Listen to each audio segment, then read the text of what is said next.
말씀을 나누기 전에 먼저 사과의 말씀을 드리면, 이제 제가 목소리가 좀 별로 좋은 소리가 나가지 않는 것 같아서 죄송한데, 네, 오늘 좀 약간 귀에 거슬리더라도 참고, 네, 오늘 함께 말씀을 나누는 시간을 가지면 좋을 것 같습니다.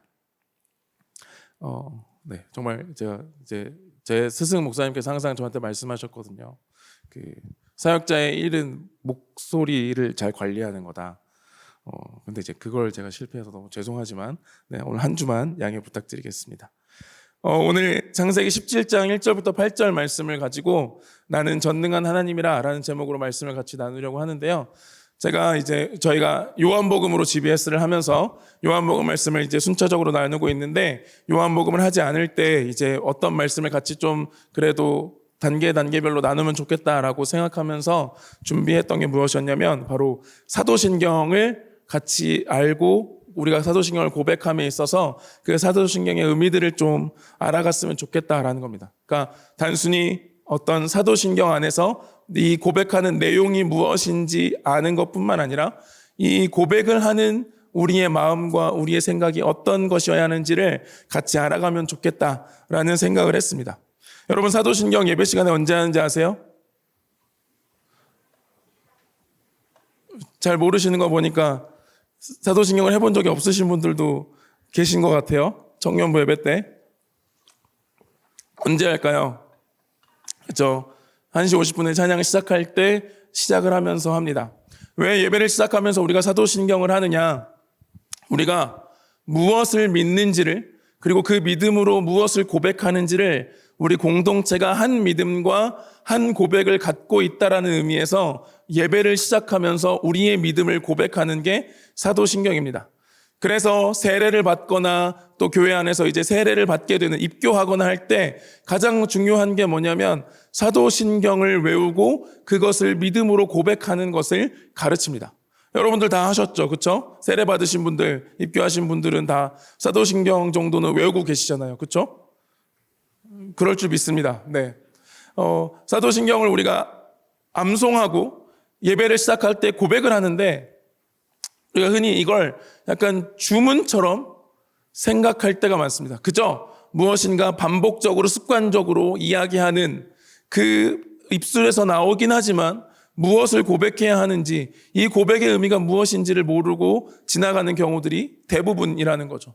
그래서 제가 오늘부터 이제 요한복음 말씀을 나누지 않을 때 사도신경을 같이 나누면 좋겠다라는 생각을 했습니다. 근데 이 마음을 품었던 게, 저는 이제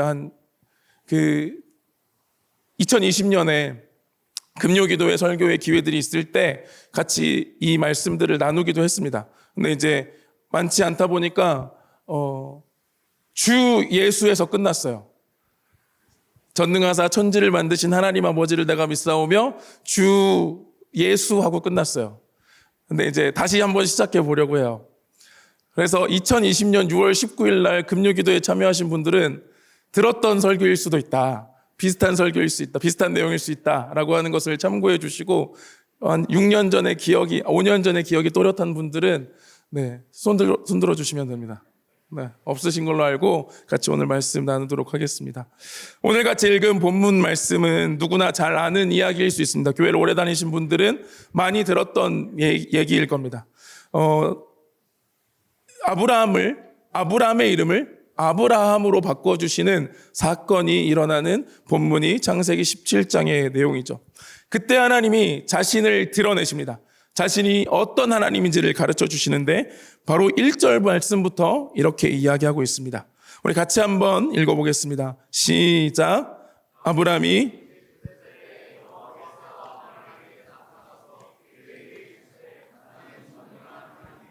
너는 내 앞에서 행하여 완전하라. 하나님이 아브라함한테 하시고 싶은 말씀이 있었고, 그의 이름을 바꾸시면서 그의 언약을 맺으시면서 그에게 자신을 드러내시는 겁니다. 나는 하나님이라 라고 말씀하시는데, 전능한 하나님이라 라고 이야기하고 계셨다는 거죠. 하나님이 이렇게 자신을 수식어를 붙여서 말씀하시는 이유, 자신의 본질이 무엇인지를 가르쳐 주시는 이유는 그 아브라함에게 가르쳐 주시고자 하는 분명한 메시지와 목적이 있었다는 겁니다. 그냥 나는 하나님이라 라고 하실 수도 있었습니다. 그런데 나는 전능한 하나님이라 라고 하셨다라는 것이죠. 전능하신 하나님은 어떤 분이신가? 여러분은 전능하신 하나님 어떻게 고백하고 있습니까? 전능한 하나님이란 표현의 단어의 의미는 명확하진 않습니다. 엘샤다이라고 하는 히브리어의 단어가 여러 가지 썰에 의해서 성경에서 그리고 학자들 가운데 이야기됩니다. 그런데 오늘은 어떤 어원적인 의미, 전능의 의미가 무엇인지를 생각하기보다 아브라함에게 하나님은 왜 자신을 전능한 하나님이라 말씀하셨을까를 우리가 같이 질문해보고 살펴보려 하는 겁니다. 오늘 아브람과 하나님은 언약을 맺으십니다. 그 언약은 아브람과 앞서 맺었던 언약과 연장선상에 있는 것이고 조금 더 구체적인 언약의 내용을 담고 있습니다. 아마도 그의 후손들을 번성하게 될 것과 그의 후손들에게 이 땅을 줄 것이라는 약속, 그 약속이 계속되어져 왔다는 것이죠. 하나님께서 아브라함을 처음 부르실 때 창세기 12장 1절, 2절에 이렇게 나옵니다. 죄송합니다. 여러분들 제가 읽으려고 그랬는데 좀 읽어주세요. 1절, 2절 시작.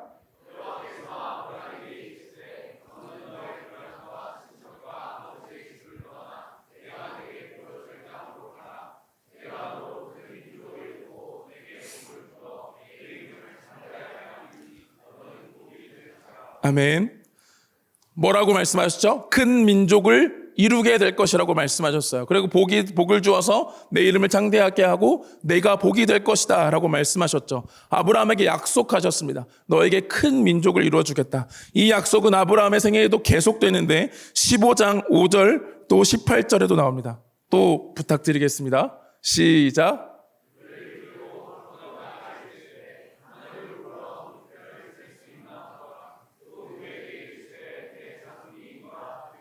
네, 18절도 바로 보여주죠. 시작.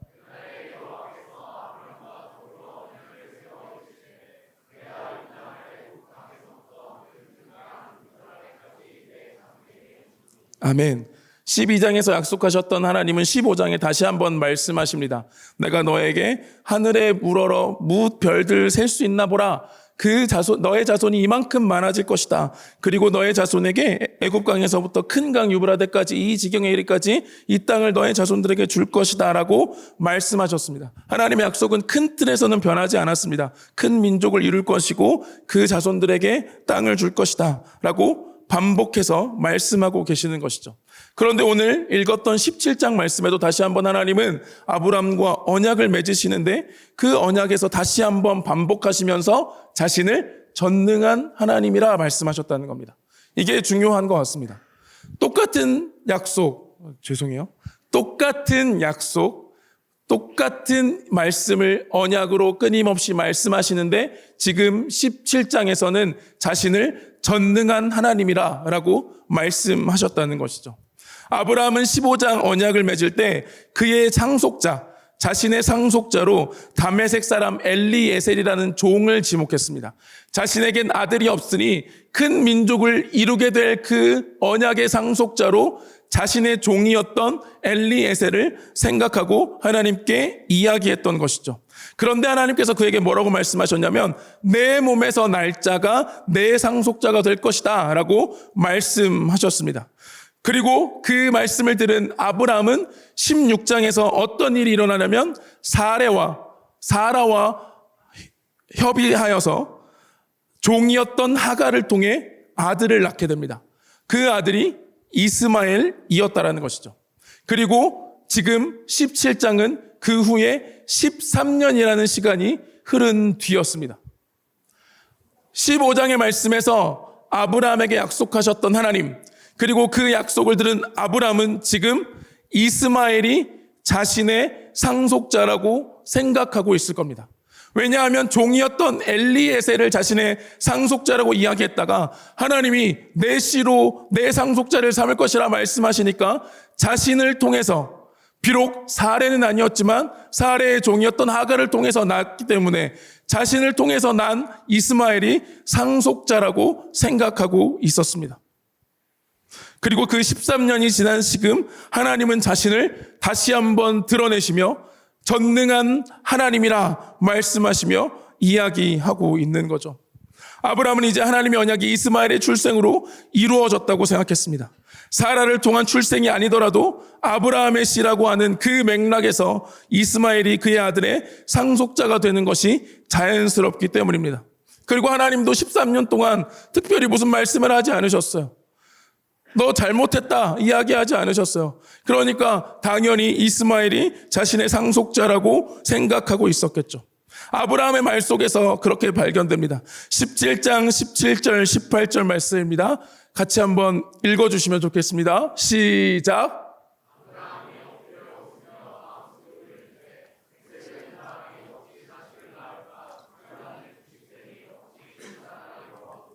아브라함이 이에 하나님께 아뢰되 이스마엘이나 하나님 앞에 살기를 원하나이다. 아멘. 이스마엘이나 하나님 앞에 살기를 원하나이다. 자신은 이제 100세가 됐고 자신의 아내는 90세인데 어떻게 자녀를 낳을 수 있겠느냐라고 이야기하면서 이스마엘이나 하나님 앞에 살기를 원한다라고 이야기하는 겁니다. 사라를 통해 태어날 아이의 이야기를 들은 아브라함의 대답이었던 겁니다. 아브라함은 하나님의 말씀을 들었습니다. 내 씨로 내 상속자가 될 것이다.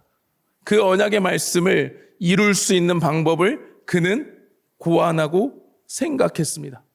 방법은 무엇일까? 사라는 이미 늙었으니 사라가 아니라 사라의 종 하갈을 통해 낳으면 하나님께서 말씀하신 내 씨로 내 상속자가 될 것이라는 말씀이 이루어지는 것이구나 라고 생각하고 있었을 겁니다. 그래서 하갈을 취하고 이스마엘을 낳았던 것이죠.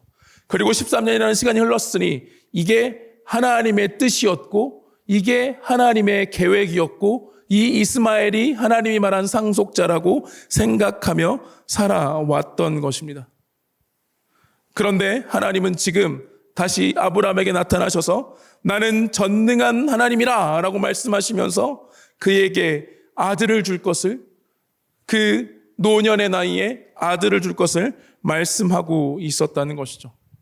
전능하신 하나님, 자신을 전능한 하나님이라 말씀하신 그 하나님이 아브라함에게 요구하시는 것이 있었습니다. 17장 1절 말씀입니다. 우리 다시 한번 읽어보겠습니다. 시작. 아브라함이 99세 때에 여호와께서 아브라함에게 나타나서 그에게 이르시되 나는 전능한 하나님이라 너는 내 앞에서 행하여 완전하라. 아멘. 너는 내 앞에서 행하여 완전하라 라고 합니다. 이 말씀을 우리가 그냥 그대로 받아들이면, 그대로 읽어서 이해하려 하면 너는 내 앞에서 도덕적이고 윤리적으로 좀 깨끗한 모습을, 완전한 모습을 보여라처럼 보입니다. 나는 전능한 하나님이니까 너는 좀 완전한 모습을 나한테 보여라라고 이야기하는 것처럼 들리죠. 그런데 이 말은 어떤 의미냐면 양떼 뒤에서 양들의 방향을 지시하는 목자 앞에 선 것과 같이 때로는 아들이 아버지를 지켜보는 가운데 걷고 있는 모습에서 나오는 말을 표현하고 있는 겁니다.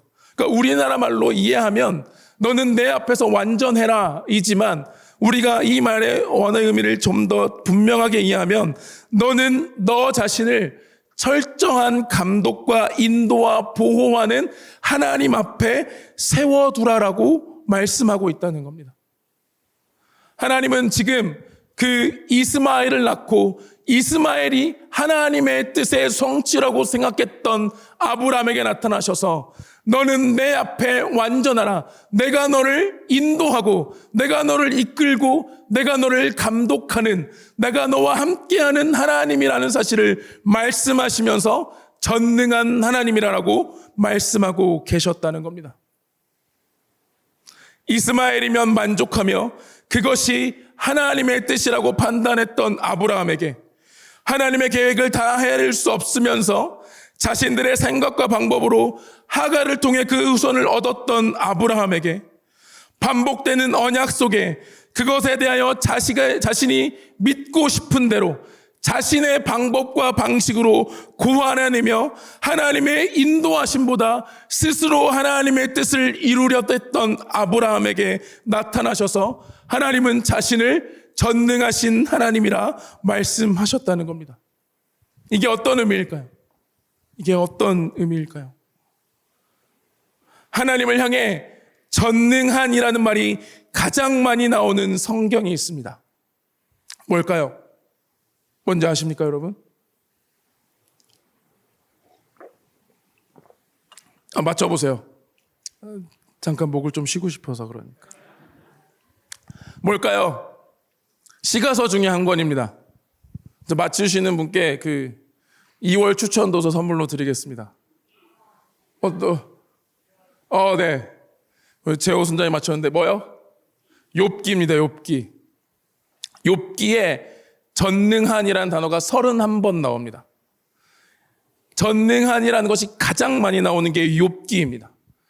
욥의 그 처절한 상황에, 욥의 그 고통과 고난 가운데 있는 상황에 하나님은 자신을 전능자로, 그리고 욥을 하나님을 전능자로 고백하며 끊임없이 전능하신 하나님에 대해서 이야기하는 게 욥기입니다.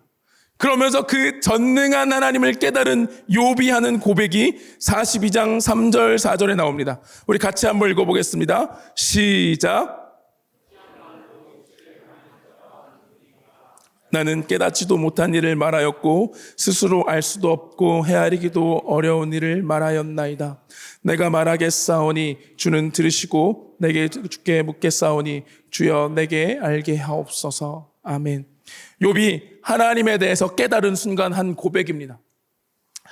끊임없이 하나님은 어떤 분이다. 하나님은 이렇게 일하실 수 없는 분이다. 하나님의 뜻은 이것일 수 없다라고 변명하고 하나님 앞에 나왔던 욥이 하나님이 어떤 분이신지 깨닫게 되자, 전능한 하나님이 깨닫게 되자 그는 스스로 이렇게 고백하는 거죠.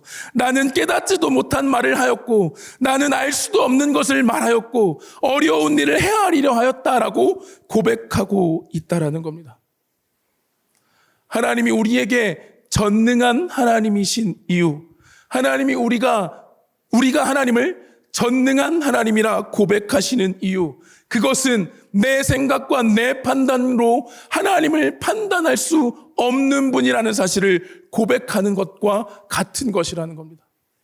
전능하는 능력이 많아서 많은 능력을 행할 수 있어서 내가 생각할 수 있는 이상의 능력을 가지고 있어서 내가 바라는 것보다 더 좋은 능력을 바라시는 하나님을 고백하는 것이 아닙니다. 우리는 대부분 전능한 하나님을 고백할 때 그렇게 고백합니다. 하나님, 내가 시험 공부를 좀 못했으니 전능하신 하나님께서 능력을 주셔서 내가 공부한 것보다 더 많은 문제를 맞출 수 있게 해주십시오. 전능한 하나님, 내 삶 속에 있는 문제들, 내 삶 속에 이게 이루어져야 하는데 내가 있는 여건으로는 이룰 수 없는 것이니 하나님이 이루어 주십시오. 하나님, 결혼하면 서울에 집을 살 수 없다고 하는데 하나님이 전능하신 하나님이니까 집을 좀 주시면 내가 결혼해 보겠습니다. 우리가 전능한 하나님을 고백할 때 그 전능하심에 대하여 고백이 그런 고백들이 많다는 겁니다. 그런데 성경은 우리가 하나님을 전능자라, 전능한 하나님이라 고백할 때 우리의 처절한 무능함과 우리의 처절한 연약함 앞에 하나님은 우리에게 계획을 가지고 계시고 하나님이 우리의 삶을 인도하고 계시기에 목자를 이끄는 양과 같이 뒤에 계신 하나님이 우리의 하나님이라는 사실을 믿음으로 고백하는 것, 그게 전능하신 하나님을 고백하는 것이다라고 아브라함을 통해 우리에게 가르쳐주고 계시는 겁니다. 하나님이 능력이 많으니 우리가 필요한 것을 구하는 게 전능한 하나님에 대한 고백이 아니라 내 생각과 내 뜻과 내 계획과 다른 길로 인도하시는 하나님이라 하여도 그분이 가지고 계신 계획과 그분이 가지고 계신 뜻과 그분이 가지고 계신 역사가 온전히 이루어지기를 바라는 마음으로 따라가 고백하는 것이 전능한 하나님에 대한 고백이라는 겁니다. 그걸 우리에게 가르쳐 주시는 겁니다. 그 고백이 우리의 신앙의 가장 첫 번째 고백인 겁니다. 전능하사, 전능하사, 전능하사라는 고백은 지난 한 주간의 내 삶이 치열하게 고통과 고난과 목소리 때문에 그런 거예요. 그렇게 간절하지 않아요. 지난 한 주간 내 삶이 고통과 고난과 역경 속에서 나는 끊임없이 내 방법을 구하고 내 생각을 찾고 내 계획을 쫓아왔지만 하나님을 다시 기억하니 내 하나님의 뜻이 맞습니다.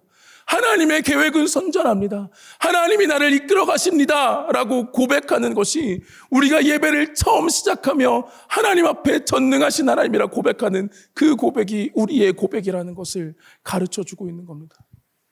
그래서 예배의 가장 처음 예배 앞에 우리가 하나님을 고백하며 그 예배의 자리로 나아가는 겁니다. 전능하신 하나님을 믿습니다.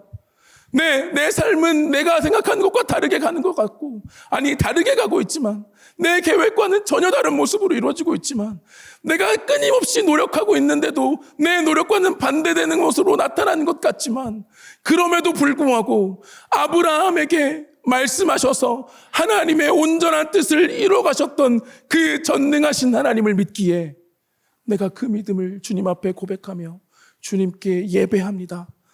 고백하는 것이 바로 하나님이 전능하심을 고백하는 우리의 고백이라는 것이죠. 전능한 하나님으로 스스로 드러내신 하나님은 아브람과 언약을 맺으십니다. 그 언약을 맺으심에 앞서 하나님은 아브람의 이름을 아브라함으로 바꾸십니다. 이름의 뜻에도 의미가 있습니다. 아브라함에서 아브라함으로 바꾸는 것. 그런데 우리는 지금 이 순간은 이름의 뜻보다 그 이름을 바꾸셨음의 의미를 기억할 수 있으면 좋겠습니다. 이름은 누가 지어주죠? 그 당시엔 누가 지었을까요? 보통 아버지들이 지었죠. 이름 짓는 게 굉장히 쉽지 않습니다. 첫째는 저희 어머니께서 지으셨는데 둘째는 제가 지었고 셋째는 아내와 상의하면서 기도하면서 지었습니다. 그래서 이름 짓는 게 정말 쉽지 않더라고요. 둘째 이름이 유은인데 처음에 저희 첫째가 희원이거든요. 그래서 돌림자를 하느냐, 같은 그래도 자매니까 비슷한 이름으로 좀 하느냐, 이런 고민을 하다가 그래도 우리가 기도하면 좋겠다라고 하는 마음으로 기도하면서 마음에 딱 와닿았던 게 뭐냐면 그 당시 전회교회였는데 전회교회 그 당시에 한 해 표어가 있었어요. 은혜를 흘려보내는 교회. 은혜를 흘려보내는 성도, 이런 표어였거든요. 근데 그 마음과 그 표어와 말씀이 저한테 너무 와닿는 거예요. 그러면서 아이를 위해 기도할 때, 이 아이가 나중에 세상에 은혜를 흘려보내는 아이였으면 좋겠다. 라는 마음으로 제가 그 이름을 흐를 유의 은혜은으로 지었거든요. 그래서 유은이 됐어요. 그런데 교회 분들은 첫째가 희원이니까 다 유원인 줄 알아가지고 한 3살 때까지 계속 유원 이렇게 그 전에 교회에서 부르셨는데 유은으로 그렇게 지었습니다. 이름을 짓는다는 것, 이름을 바꾼다는 건 뭐냐면 그 존재의 뿌리가 어디 있는지를 가르쳐 주는 겁니다. 아브람은 그의 아버지의 아들로 그의 아버지가 지은 이름이었습니다. 하나님께서 아브라함을 아브라함으로 바꾸신 건 하나님이 이제 그의 주인이며 그의 아버지이심을 드러내시는 사건인 겁니다. 그냥 단순히 이름의 의미를 바꾼 것이 아니라 이름을 지으심으로 인해서 이제 너의 인생은, 너의 삶은 나로 인해 시작된 생명의 삶이라는 사실을 아브라함에게 가르쳐 주고 있는 것이죠. 아브라함의 주권이 하나님께 있음을 나타내시는 사건입니다. 창세기 17장 5절부터 8절 말씀인데 우리 한 절씩 번갈아 가면서 읽어보겠습니다. 이제후로는 내 이름을 아브람이라 하지 아니하고 아브라함이라 하니 이는 내가 너를 여러 민족의 아버지가 되게 함이니라.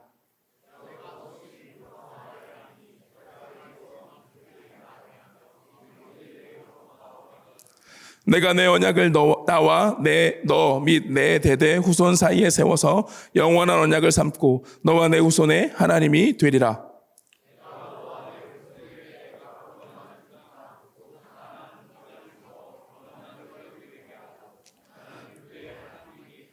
아멘.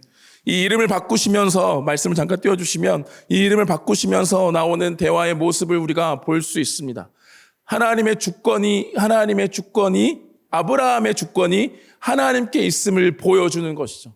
5절 말씀에도 보면 내가 너를 여러 민족의 아버지가 되게 할 것이다. 내가 너로 심히 번성하게 할 것이다. 내가 내게서 민족들이 나게 할 것이고 내가 내 언약을 너와 내 후손 사이에 세울 것이다. 영원한 언약을 너와 내 후손 사이에 하나님이 되리라. 내가 너와 내 후손에게 이 땅을 줄 것이다 말씀합니다. 아브라함이 주는 게 아니라 그의 아버지가 주는 게 아니라 내가 저 말고 하나님께서 하나님이 줄 것이다. 하나님이 이룰 것이다. 하나님이 말씀하고 계시다는 것이죠. 하나님께서 그의 주권이 철저히 아버지 하나님께 전능하신 하나님께 있음을 아브라함에게 가르쳐 주시는 겁니다. 아브라함은 생각했습니다. 하나님의 뜻이 이루어졌다고 이스마엘을 통해서. 이스마엘이 하나님 앞에 사는 거면 족하다 생각했습니다. 그전 엘리에셀보다는 그래도 내 아들이니까 하나님의 뜻이 말씀이 그대로 이루어진 것처럼 보이니까. 그러나 그도 그의 생각과 그의 판단으로 자신의 조급함으로 자신의 방법으로 아들을 낳아 이것이 하나님의 뜻이라 말하고 있었다는 것이죠.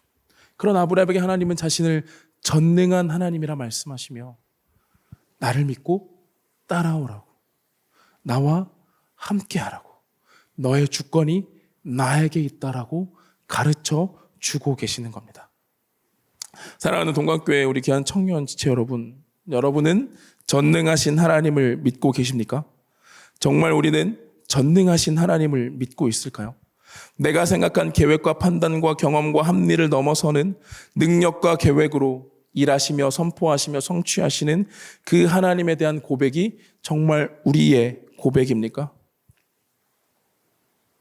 전능하신 하나님 앞에 복종하라고 하니 하나님에게 왠지 거리감이 들고 또 때론 두려운 대상처럼 느껴질지도 모릅니다. 위대하니까 너 내 앞에 복종해 라고 하는 것처럼 들릴지도 모르죠. 그런데 하나님은 말씀하십니다.